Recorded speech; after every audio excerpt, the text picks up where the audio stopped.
Bismillahirrahmanirrahim. Assalamualaikum warahmatullahi wabarakatuh. Alhamdulillahirabbil alamin. Nahmaduhu wa nasta'inuhu wa na'udzu billahi min shururil anfusina wa min sayyiati a'malina. May yahdihillahu fala mudhillalah. Amma ba'du. Qala Allah ta'ala fil Qur'anil Karim. A'udzubillahi minasyaitonir rajim. Ya ayyuhallazina amanu kutiba alaikumusiyam kama kutiba alal ladzina min qablikum la'allakum tattaqun. Seharusnya di ayat terakhir ini ditambahin tattaqun dan sehat walafiat. Bapak Ibu yang dirahmati Allah Subhanahu wa taala, saya bukan dokter, saya hanya seorang promotor kesehatan.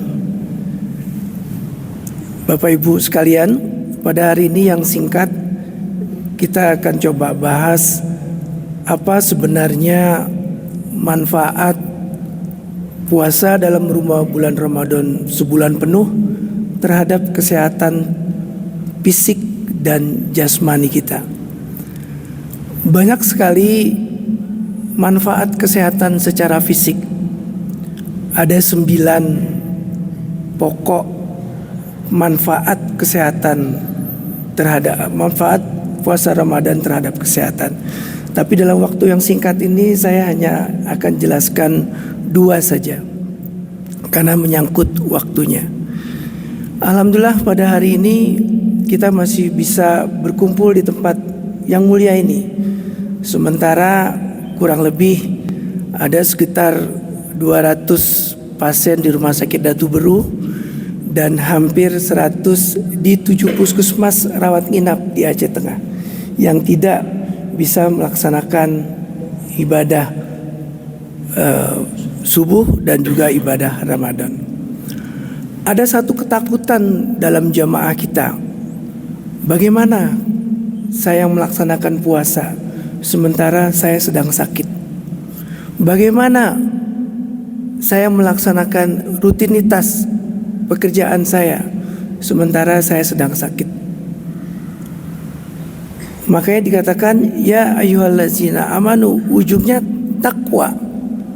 Hanya orang-orang yang beriman yang melaksanakan dan mampu melakukan ibadah Ramadan, salah satunya puasa. Seorang peneliti di Jepang melakukan suatu penelitian.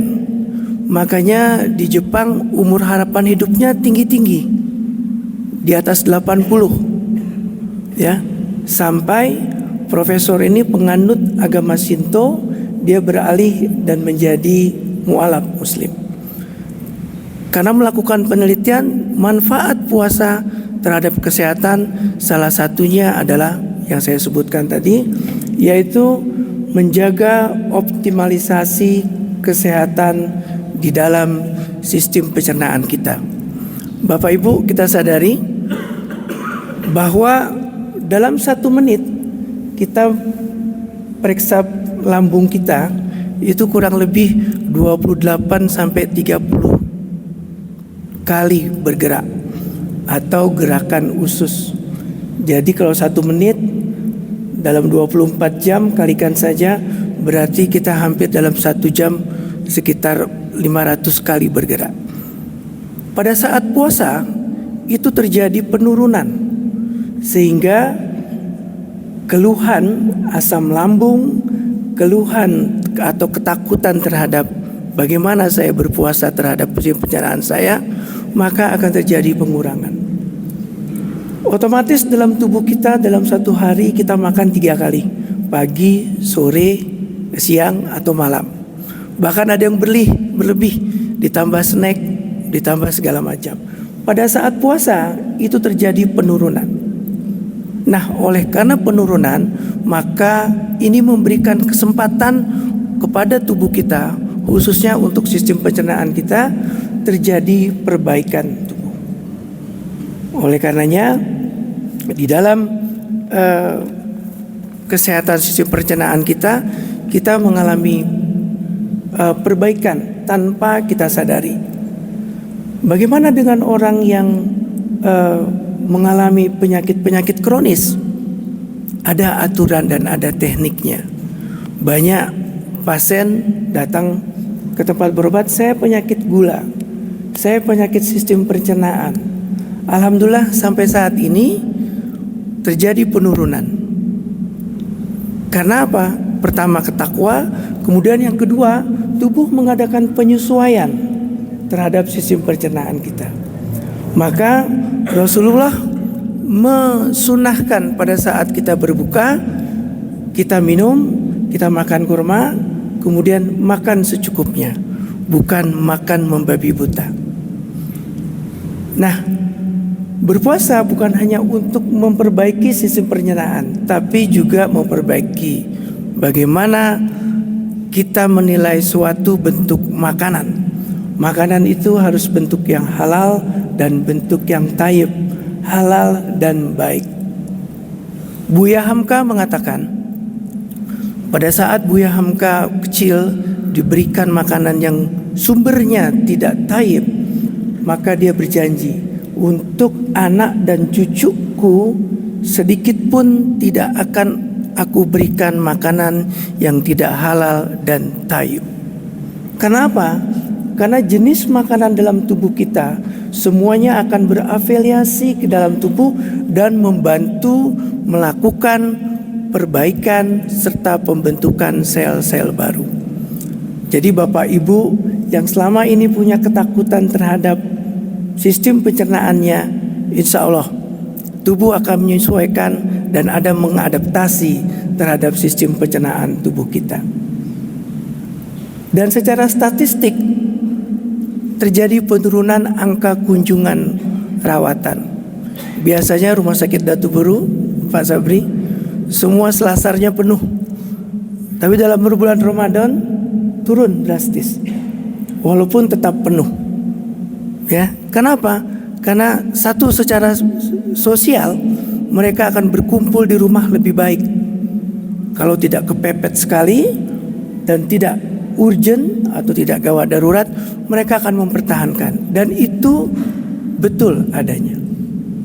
Kemudian bagaimana dengan sistem pencernaan yang lain, yaitu menurunkan peradangan salah satunya. Coba bayangkan, dalam 1 menit kita bisa 300 sampai 500 kali bergerak peristaltik. Maka itu tandanya tubuh akan terjadi pengosongan. Jam pagi, jam siang, jam malam, maka tubuh akan meminta untuk minta makan.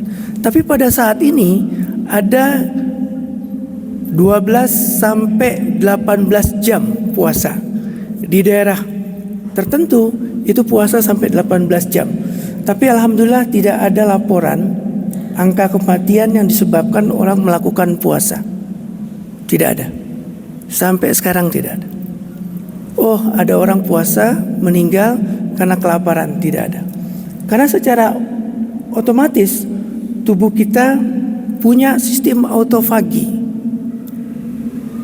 Apabila tubuh terasa lapar, maka dia akan memfagositasisnya, mengambil sel yang lain untuk mengurangi beban, dan satu lagi mengkonsumsi sel-sel tubuh. Sel tubuh kita hampir 3 miliar, mulai dari atas sampai ke bawah. Sangat besar sekali ciptaan Allah, maka tidak ada yang bisa menyainginya. Itu sistem pencernaan. Yang kedua, yaitu sistem kardiovaskuler. Bapak Ibu, saat ini tidak perlu menunggu usia 40 tahun untuk sakit jantung. Saat ini di rumah sakit dan juga di sistem pelayanan kesehatan lain, banyak anak-anak kita umur 20, umur 25 sudah positif penyakit jantung dan sudah positif penyakit diabetes mellitus. Karena apa? Karena pola hidup, pola makan, dan pola aktivitas. Nah, pada sistem manfaat Ramadan, ternyata puasa Ramadan bisa menyelaraskan fungsi kerja jantung. Jantung kita bergerak Bapak Ibu 60 sampai 80 kali per menit.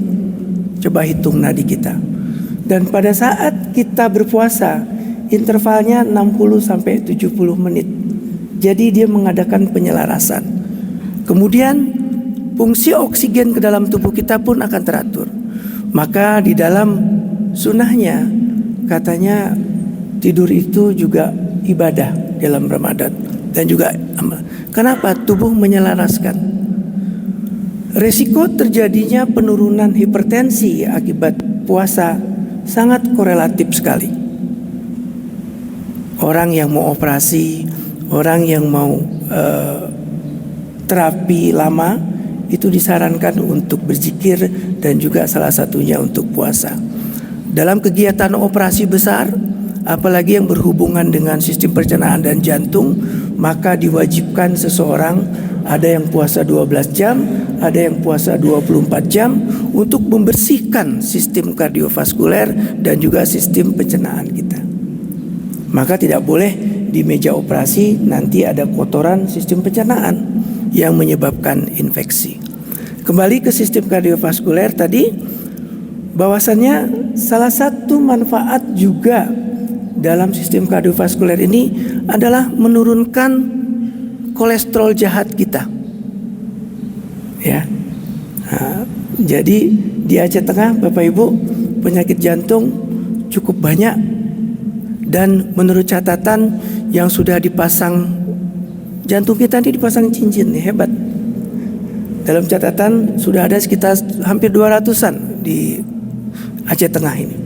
Dan biayanya sangat mahal. Satu cincin itu baru cincinnya saja sudah 25 jeti.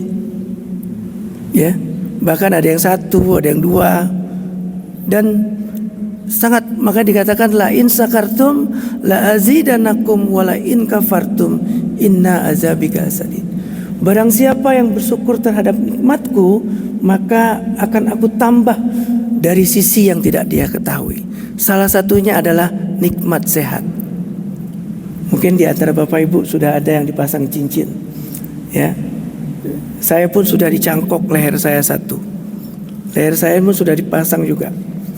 Ya. Kenapa? Karena ada penyempitan. Jadi begitu. Dalam sistem kardiovaskuler tadi terjadi penurunan kolesterol. Kolesterol ini ada kolesterol yang jahat, trigliserid, yang nantinya dapat menyumbat dalam sistem kardiovaskuler. Makanya koroner di Aceh Tengah cukup banyak, dari pola makan, pola aktivitas, satu lagi kebiasaan pola hidup yaitu merokok. Merokok katanya hak asasi, silakan, tidak apa-apa. Ya, selama masih bisa beli rokok, masih menghisap, monggo silakan. Kalau sudah sakit jangan mengeluh. Kalau ada sakit diobati. Karena ada dua karakter orang sakit. Satu menerima, dua menolak. Dan itu banyak kita lihat pada saat menjelang kematiannya. Ada kematian orang yang tidak kita ketahui, tiba-tiba sudah innalillahi. Yang kedua, ada yang meraung-raung, ada yang berzikir, ada yang meronta-ronta. Itu dari perilaku kehidupan sehari-hari. Ya, kapan lagi kita bisa makan enak?